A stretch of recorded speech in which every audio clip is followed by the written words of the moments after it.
যদি সায়েরকে দিতে চান তথ্য তাহলে বাংলাদেশের সাংবাদিকদেরকে আগে দেন নাই কেন? সেনাবাহিনী কিছু করলে সায়ের পোস্ট মারে। খালিদুজ্জামান আপনাদের সাথে এত বড় বেয়াদবি করেছে, সেটা আপনাদের অফিসিয়াল আইডি থেকে পোস্ট করতে পারেন নাই। জামাত, বিএমপি, এনসিপি কাউকে আমি চিনি না। আমি চিনি আমার দেশের কোনটা কল্যাণ। আপনি ক্লাসিফাইড কোনো তথ্য প্রকাশ করতে পারেন? ক্লাসিফাইড কোনো তথ্য কি প্রকাশ হতে পারে?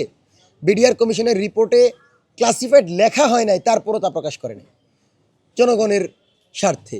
তা আপনি যদি সায়েরকে দিতে চান তথ্য তাহলে বাংলাদেশের সাংবাদিকদেরকে আগে দেন নাই কেন? আপনি বাংলাদেশের লোকজনকে দিতে চান। সেনাবাহিনী কিছু করলে সায়ের পোস্ট মারে। সেনাবাহিনী কিছু ঘটনা ঘটলে সায়ের পোস্ট করতে হয়। হাদির হত্যাকারীরা কোথায় আছে সেই উত্তর তো দিবে বাংলাদেশের গোয়েন্দা সংস্থা। সেই উত্তর তো সায়েরকে দেওয়ার জন্য বলা হয় নাই। সায়েরকে তো বলা হয় নাই যে হাদির হত্যাকারীরা ভারতে পালাচ্ছে, এক পা ভারতে দিছে, বিজেপি পিছনে আছে, ওয়াকিটকি হাতে আছে, এখন সে চলে যাবে। তাকে কি এই তথ্যের জন্য বের করা হয়েছে? তাকে কি এই দায়িত্ব দেওয়া হয়েছে?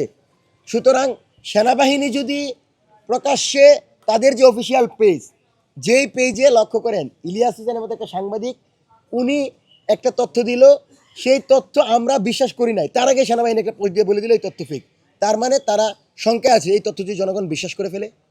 তাহলে আপনি এত ছোট একটা বিষয়কে ধূপ করে পোস্ট করে দিতে পারেন, আর খালিদুজ্জামান আপনাদের সাথে এত বড় বেয়াদবি করেছে, আপনাদের সাথে এত বড় কাহিনী করে ফেললো, সেটা আপনাদের অফিসিয়াল আইডি থেকে পোস্ট করতে পারেন নাই কেন?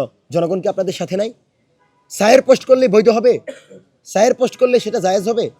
সুতরাং ক্লাসিফাইড তথ্য প্রকাশ করার মাধ্যমে সেনাবাহিনী আমরা মনে করি কোনো একটা অংশকে বিশেষ সুবিধা দিয়েছে, এবং ক্রমাগত সেনাবাহিনীর বিভিন্ন ইস্যুতে সায়েরের যে সম্পৃক্ততা সেটা আমরা ইতিবাচকভাবে দেখি না।